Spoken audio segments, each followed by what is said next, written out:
For a while now, I've been wanting to redesign plasticmind.com.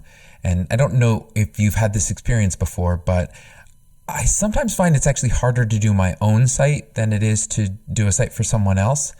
I feel like when you're outside looking in, it's a little easier to draw an objective conclusion than when it's you. So to kind of help through this process, I figured I'd do two things. Number one, I want to take and walk through the redesign of the project as if I were the client. So I'm going to be essentially asking the questions, talking through the entire process as if I were the client on this project. I don't want to overthink it, but at the same time, I think it's probably helpful to go through that process to figure out exactly where I'm getting hung up and why I might be getting hung up and what actually needs to change. Because again, any project that you work on, those are important questions. Like, what are the goals? And then how do those goals translate into what it is that you actually build and do? So I'd like to do that, and I would like to do it as part of a series. I started my own web design company doing freelance in 2005. And back then, I didn't know anybody in the industry. I didn't really know what I was doing. Everything I had learned from the web, which I think probably is more people than I had realized at the time, but I just sort of was new to the whole process. But one of the things that I so appreciated about that was at the time,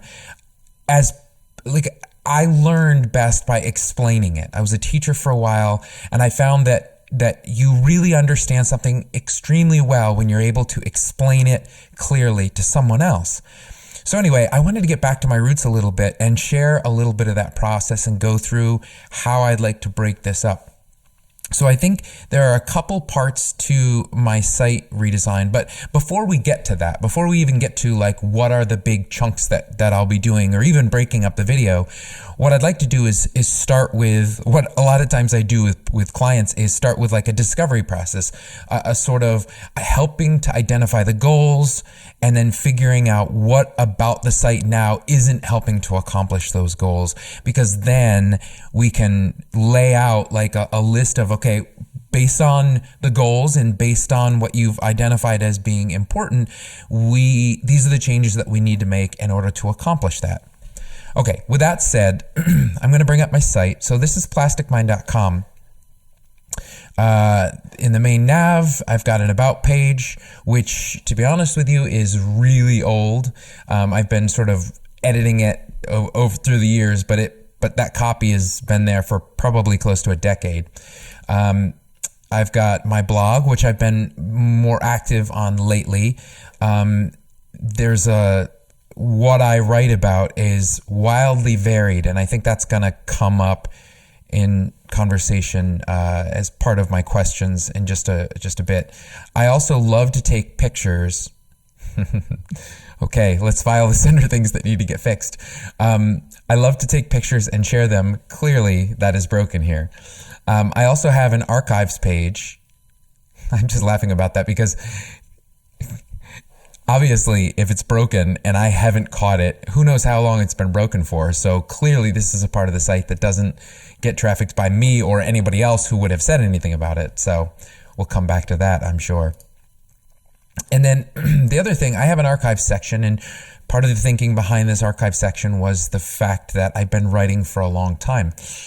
I had some ideas about this. I think, well, I sometimes wonder if people really care about archives. It's less about discovering content and more about painting a broad, it's about a trust signal. So it's about saying, hey, I've been writing for a long time. I've written a lot. I've written over the course of many years, and then these are the topics to paint a picture of like, here are the kinds of things that I care about or have cared about over the years enough to write about. So that's kind of the goal behind this archive page. So those are the main breakdown of the things that are currently on the site. Okay, so now I would ask the question. I would say, okay, high level, what are the goals of your organization or of this website? Okay, what are the goals of this website? So when I first started Plastic Mind, it was a personal site. And so it was, I had a section called Jars of Plastic Mind where I would write about all different kinds of things. And so I think if you look under retrospection, it probably has some of these older articles. You go way back and, we're looking at renewing wonder. I mean, so this is like a pontification about, what is a beautiful thing. And so there's some of that in there. But I would say that the main goal of this site is to be a reflection of who I am. But I have often put myself out there as a generalist, as somebody who loves doing a lot of different things. And that, I think, is reflected in the homepage. So if you go to the homepage, you can kind of see, initially there's my one sentence summary. So, hi, I'm Jesse Gardner. I care a lot about helping people learn and do good things with technology. That's kind of like my summary statement. Doesn't really go into a lot of detail. But then I say I've been doing full stack web design and development for over 20 years. So I do enjoy design. I've primarily been focusing on development. So I do a lot of front end development and some back end development. I mentioned some things like visual design, user experience design, development, technical strategy. That's, anybody who is a specialist who advocates for specialist is probably cringing reading a description like that, because I've heard people say that's too broad. Then I also mentioned some of the clients that I've worked with: Boeing, Delta, Harvard. Again, those are trust signals to kind of help communicate that you can trust me. These brands have trusted me to help them accomplish things on the web. Then I also mentioned the time that I spent at Simply Recipes and AMC Networks, because those, I think, were important roles, and I worked with them for a while. So those are kind of like, here's why you should hire me. So this top section has really been about trying to get people to hire me. Okay, so I think that's one of the goals. So I'll put that in there as a list of goals. So I'm just going to say, hire me. I want people to hire me. There are things that I can be doing better. I'll come back to those in just a minute, but that is one important goal here. I don't even want to say important goal, because I'm just going to list out the things that I want this site to do, and then I'm going to step back and evaluate them, because that's a lot of times what I'll do. There's a lot of conflicting goals. There's prioritizing goals. So let's just talk through what it is that I want to accomplish. I want people to hire me. Okay, that's pretty clear. The other thing you can see in my addendum here, I'm saying I currently live in upstate New York with my wife and 4 kids. Okay, I'm a family guy. I'm a Christ follower. Faith is an important part of my life. When I'm not designing websites, I have a hobby farm. We plant raspberries, make candles with my wife. That's an important side business that we work on. I take landscape photos. I love photography. I invest a lot of time in that. Promoting empathy through storytelling. That's my Troy Stories project that I link to. And then I write about faith, technology, and politics on my blog. Those are kind of like the high-level things that I tend to write about. Okay, so another goal that I have clearly prioritized is communicating the breadth of my passions and experiences. And again, driving back to this generalist specialist thing, even though I know that there's value in presenting yourself as a specialist, saying this is the thing that I'm good at and that I focus on, at the same time, I also find that being a well-rounded person who has these additional, it brings some additional, it helps people understand that you are more than just the work that you do. Again, maybe that fights against the hire me goal. And I'll probably need to think through the prioritization of these things, but I still would kind of like to communicate the breadth of my passion and my experiences, because I do think it informs my work. I think the fact that I care about design and development, or care about design, makes me a better developer. And I think the fact that I understand development makes me very valuable when it comes to informing design. So I do think there's some value in that. Maybe the candle thing. So let me just provide a broader context. This is me as the client speaking. There I do want to get a little bit more specialized in how I market myself, because I think there is value in communicating to people this specific thing that I do. So when you are a specialist, you have a hard time getting in the door, I think. When you're a generalist, you have a hard time getting in the door because you don't come to mind about any particular thing. But when you're in the door, being a generalist, being well-versed on all of these things, I think is incredibly valuable. More so than somebody who's just like, I don't know anything else, I only know this one particular thing. All of that to say that there's another website that I have been wanting to spin up that focuses specifically on me as this specialized, I work on front-end development and even targeting a specific vertical for now. I might broaden it a little bit, but starting off hyper-focused and trying to set up like a product lineup and a very clear pathway, a clear funnel for becoming a client of mine. And so that is the place where I think I can achieve a little bit more specificity. And again, talking to myself as the client, I step back as the strategist and I say, yeah, but are you going to hurt yourself by having these two websites? You have plasticmind.com. It's got a pretty broad reach. I've got a couple thousand followers on Twitter and on Instagram, and and then this website, I am able to drive traffic to this. People know me as Plastic Mind. So spinning up another site, I can split that a little bit. Or I run the risk of splitting that. Am I worth taking, or is it worth it in my mind taking that risk for the sake of keeping Plastic Mind broad so that it better communicates the breadth of my passions, experiences? Yeah, I'm not sure. That's a good question. That's how I've been doing it so far. And I've been getting hired. So... but maybe haven't had quite the amount of leads or the clarity around what specifically it is that I do. And so because of that, maybe in the interest of hire me going up higher, maybe I do need to just like carve it out and be very specific in terms of what I offer, in terms of what I do.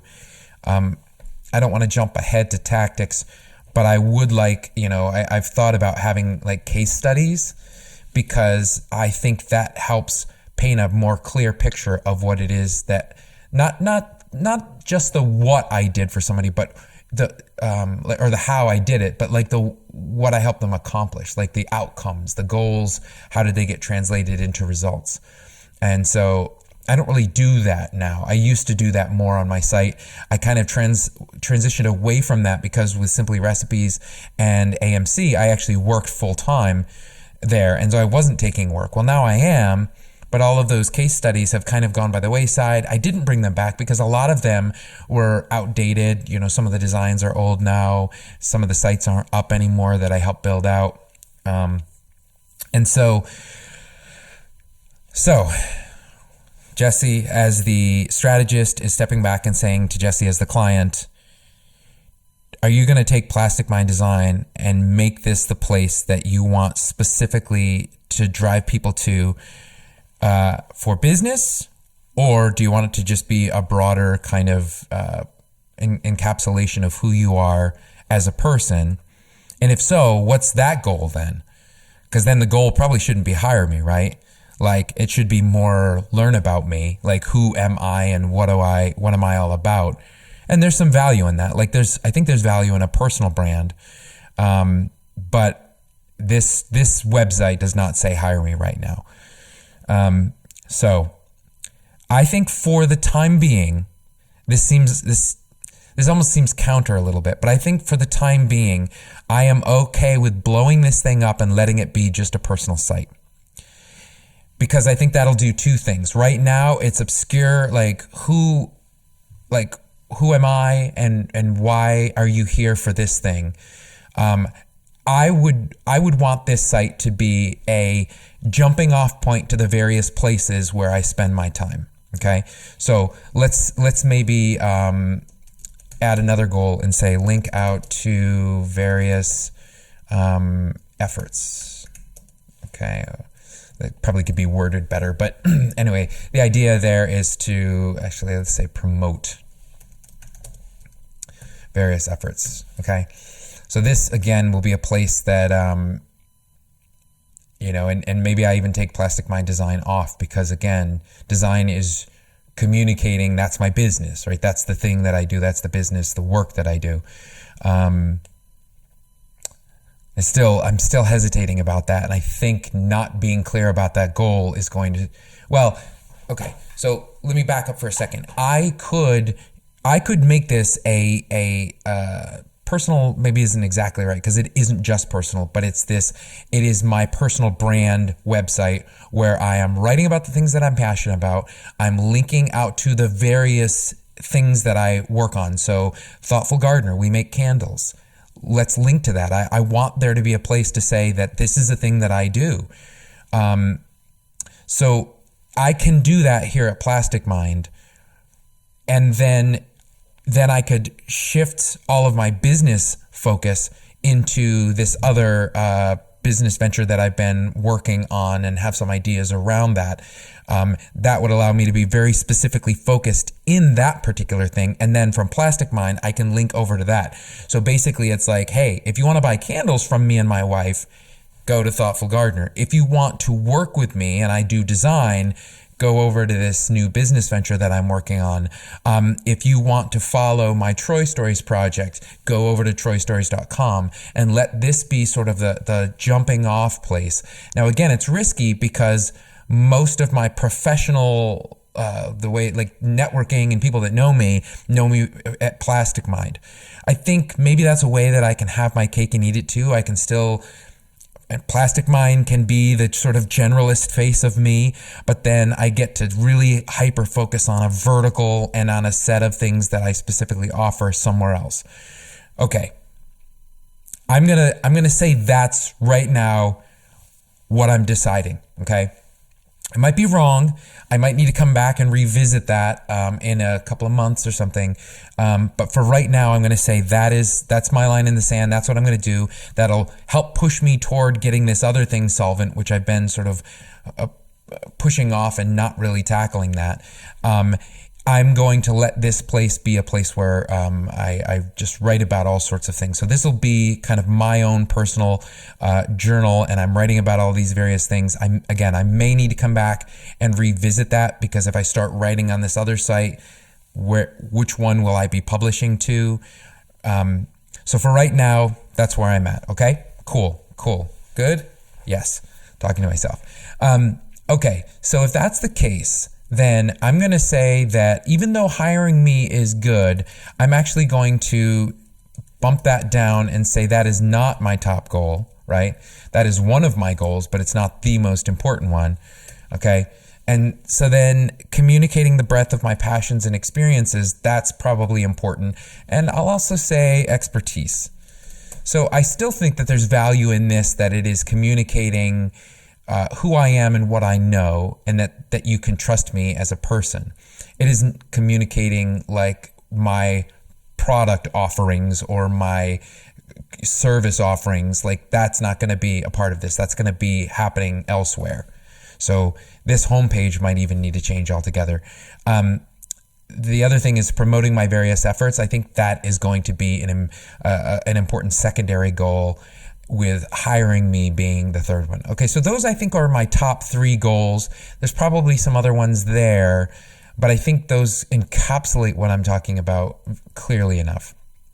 Okay, so at this point in working with a client, I would say, all right, let's talk a little bit about what your site right now does that you are happy with, and what are some things that your site does that you are not happy with, and then we'll hold them up against the goals.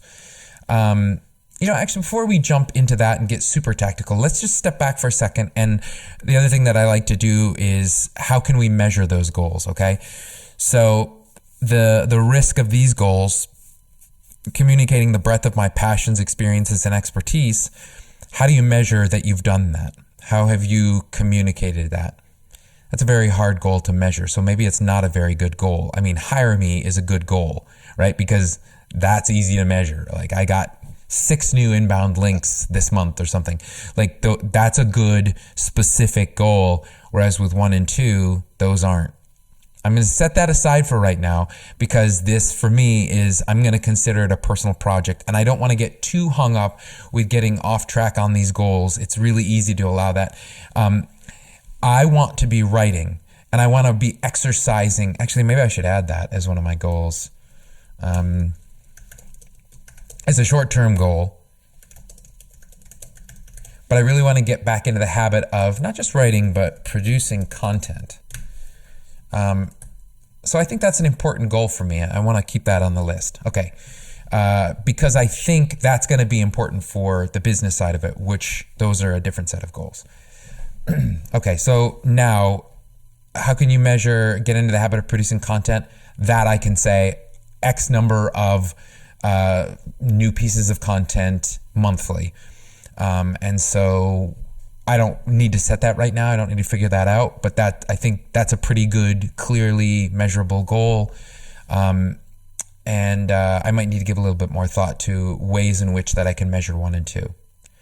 Okay, so let me just kind of walk through the site and let's talk a little bit about what works and what doesn't. One of the things that's nice, it's a very functional site, right? It's responsive. It generally works. There's a little bit of weirdness that I'll cover in just a minute, but it kind of hits the major points. It tells you a little bit about who I am. Clearly, the photo section is broken. The archives paint that broad picture of, I've been around a long time. I've been writing. I've been, talking about these topics for a while now. The blog is okay. Again, it's functional. It's what a blog ought to be. It's a list of things. There's a couple of things that I don't like about it. I feel like it's a little outdated feeling. It's very text heavy, which for me, again, I'm in the millions and millions of views of my Unsplash photos. And so I love photography and I care a lot about that. I'm not really leveraging that on my site anywhere, and I feel like that's a bit of a problem. So let me just make a little notes here about so current site pros and current site cons. Okay, so the good and the bad. So the pros is that it is largely functional, which now that I write it down, that just sounds lame. But I guess, gets the job done, yada, yada. The site cons is that it is very text heavy, which again, I feel like I'm not taking advantage of my love for photography. Let's go through this. There's a little bit of animation there. It feels a little bit thoughtful. It's okay.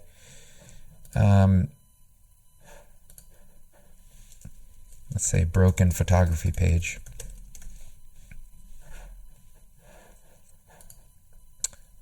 Pagination is a little bit weird. You don't know the context, like what page you're on. Let's jump into a specific article because I feel like that is going to be a better reflection of this is where most people experience my site, is on an individual article. Okay. So you can see I started working on a logo treatment and then realized, like, what am I doing? Why am I starting with a logo? That's the least important thing. It's important, but it's the least important thing. It's just the fun thing that I like to work on, right? Okay, so on this, so the goal or the idea behind an individual article page is that when you land here, right, you get this is plastic minded. When you hover it, there's this. I think there are accessibility issues with that. It's been a long time since I've worked on this. I think it was like 2014 when I rolled this design out. So it's been a while since this was touched. The idea there is that it quickly, it's conducive to responsive, right? Like it translates very easily from one to the other. And then you can have a big photo that this thing sits over top of, and then when you scroll down, see how it kind of expands the menu there. So the idea is, let's really let this image shine. Let's let it sit up there. And this is focusing on photography here. Let's let this thing shine, and then when you scroll down, then we don't cover it up. We get to show, okay, here we are. These are the other things that you can get. And I really wanted it to be focusing on the reading. But the problem is you're left over with this weird left-hand gutter here. And, you've got the title, which is fine. I feel like I need a little bit of new typography. Again, it's just, part of this just feels dated. It feels a little bit of out of date. Which, again, when I'm thinking about those things, they don't hold up against the goals all that much, right? Like, why refresh this thing? And again, I think part of this is wanting to not just communicate the breadth of my passions and experiences, but also communicate my trustworthiness. Is that, I don't know, that seems a little bit weird to me. But that's kind of what you do, right? Like if when you come to my site, it looks good, that's communicating a little bit about my eye for design. And if it feels outdated, and if it looks like it hasn't been touched in a long time, then people probably don't, they're less likely to want to stick around. Again, as I'm saying that just feels a little bit like a bunch of malarkey. So I guess I'll come back to that. Jesse, the strategist, needs to call out the client, right? Okay. Then there's this thing at the bottom of an article that's, it's one big link that takes you to the previous article. If you have a previous and next, I kind of came up with this way too clever, slides out the next thing, but you can't really see the image. It's not the greatest experience. And then this, hey Mike, cool, I got a comment. But this whole discuss section feels like, what is this all about? This feels like a bunch of trash all at the bottom. Tweet, share. I mean, it feels like the 90s threw up on my page. And then this little, I don't know, I feel like overall the layout is okay, but it feels like a cheap knockoff of Medium or something like that, done just more poorly. And so I'd love to rethink this a little bit. Okay, cool. The other thing that I it's not immediately apparent from looking at it, but there are a couple of invisible goals that are goals more kind of internal facing goals. So let me put that down there. So, whoops. Internal facing goals.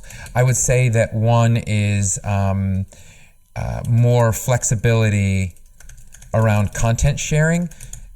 So, for example, I had a bunch of images here I just tore out a wall in my house to kind of open up the entryway to the living room, and there was no, I don't have a gallery. I don't have any kind of layout to handle these kind of photos, which is really unfortunate because I've got a lot of photos, and this whole photo, I don't like it at all. I just think it's cluttered. It kind of gets in the way a little bit. I just feel like if Facebook is a better experience, that says something. That seems to me to be a problem, because I'm used to sharing on Facebook, and you can drop any type of content in Facebook and it knows how to handle it, right? So you drop in 6 photos and it says, oh, we're going to create a grid for you. And then, for the ones that don't fit in the grid, we're going to give a plus whatever. And then you can click through this slideshow or gallery of these photos. You post a little small blurb, a small post that's under a certain amount of characters. The text gets larger. You post a really long one, and then it will collapse it and say read more. more. So there are these things that like it intelligently changes the formatting based on whatever your content types are. And that's the thing I don't feel like my site does well currently.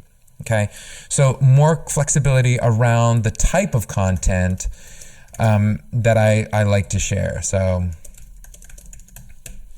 the other thing that is a little bit invisible as well is the editing process is kind of slow and bloated. So I'm currently using WordPress, and so an internal facing goal is, and it will translate into external. I'll explain this in just a minute, but the internal goal is the CMS.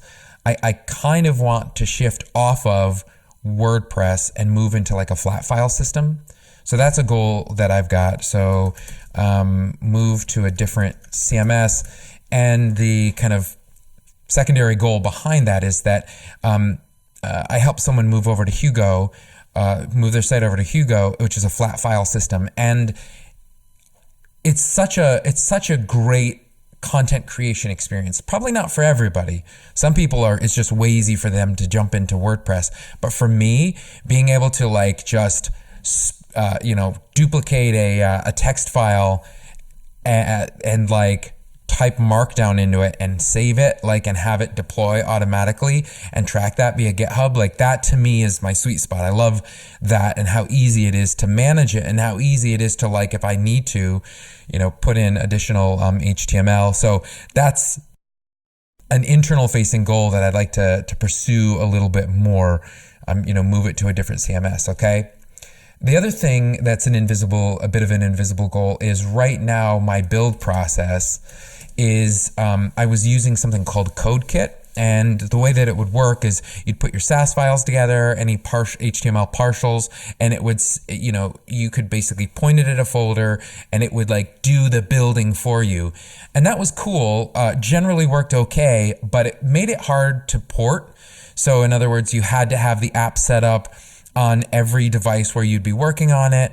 And so the build process had to happen in that app, and it made deployment a little bit more challenging. So anyway, long story short, I would love to move off of CodeKit into something that was a little bit more easy to port, something along the lines of maybe like Gulp or Webpack, or if I end up going with Hugo, I think Hugo has a build process built into it. So that means I get to simplify my build process. So I'm going to actually put that in there. So simplify and make portable the build process. I don't need to necessarily redo all of my CSS or SAS files, though I probably will if I'm going to end up redesigning the site as well. Okay, so again, those are probably more... I'm getting caught up between goals and tactics. Okay.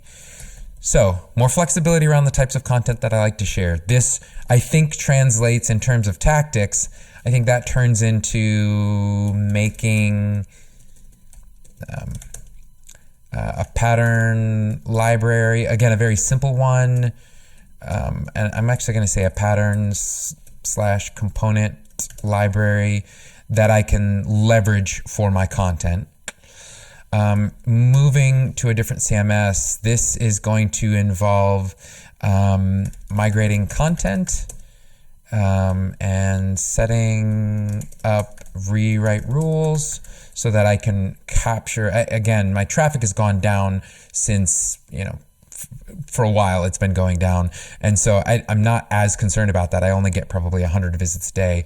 I would still like to capture those and redirect them where they're meant to go. So migrating content, setting up rewrite rules, and then probably reconstructing templates. Though if I'm starting from scratch a little bit, maybe I'm okay with just blowing things up. And this is me, the client, talking to the strategist saying, I'm cool if we kind of blow things up and be experimental with this. Like, that's okay. Let's, and maybe we should add that under goals, like be experimental. All right. Put that a little bit lower down because I still want to be trustworthy, right? But if I'm talking through the process, so maybe, well, okay, so actually maybe a specific practical goal there, a tactic of how to accomplish that is to document the process, right? Okay. And then simplifying and making portable the build process. This, I think, is just a matter of moving existing assets and build files over to new process.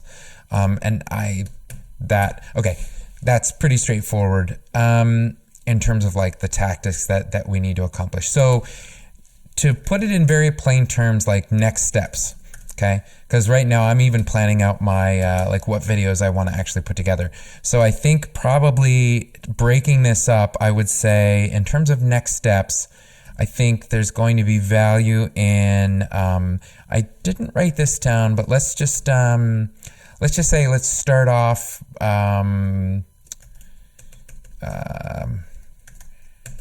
Creating some comps. For the new design. Again, I tend to want to like design in the browser, so I may actually do that first and then just do comps. I think I want some big picture comps, like how I want it to all kind of lay out, and I specifically am thinking about what's my nav look like, because that I feel is problematic now. So let's some comps for things like the navs and maybe the footer, some of those kind of Chrome elements, and maybe including some kind of like sharing or liking. So I think that'll be a video we can do of creating some comps for that. The other thing I think is making the pattern component library, which will blur a little bit with the creating comps, right? So I might need to actually break those up into specific, like I might need to break those up into the components. Like today we're going to focus on the nav, etc. But I'll think about that a little bit later on when I'm not doing the video. Okay, so migrating content, that might need to be a time lapse because that might take some time. But we'll see how much of it we can accomplish in a reasonable amount of time. I will include in that video setting up rewrite rules. Though I might, again, that's one of those things that could be a little tedious and boring, so I might have to spare you that. Reconstructing the templates, I'll say, I'm going to say building / reconstructing, because some of them might need to just be burned down and started, from scratch. Like I like some of the patterns. Again, it's very functional, but it's nothing like we're not talking about anything brand new. So building and reconstructing the templates, I'll probably put that in as a separate video. Then simplifying the build process. I think I can do that in one video. I think that's fair. I don't think it's a lot of work and a lot of time, so I think it's okay to capture that together. What else? Creating the comps, making the pattern and component library. So there's some design and development there. I'm actually going to put the building of these things a little bit higher up because, part of this, there's like this back and forth agile. Like if I was working with a designer or a developer, there would be a kind of ping pong as, I start building stuff out that I know I'm going to need. And then I toss it over to, the designer and I say, hey, can you help me figure out this nav thing? They could be working on the nav. Well, so because I'm doing all of it, I think it's a little blurry between the lines a little bit. So I might just break it into a couple parts. I'll take that as it comes a little bit. But it is important that the design and the building of the sort of front end templates happen at the same time. And then I can start pouring some content into that. The migrating of the content, the setting up of the rewrite rules, like that's the kind of stuff that I think can happen after we've got the design. We can pour it in there and then do a little bit of QA and say, are there things that we've missed?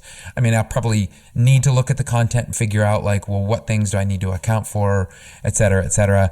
And then the build process. Actually, I almost feel like the build process might be the thing that needs to happen first, even though it's not that sexy. I do think it might need to happen first because if I'm going to be building out and reconstructing the templates, I'm going to need to have a place where I can be doing that, right? I need to have some kind of a setup, whether it's Pattern Lab or even if it's just a simple spin up of Hugo. Like it needs to be some place where I can be building this stuff out to the front end.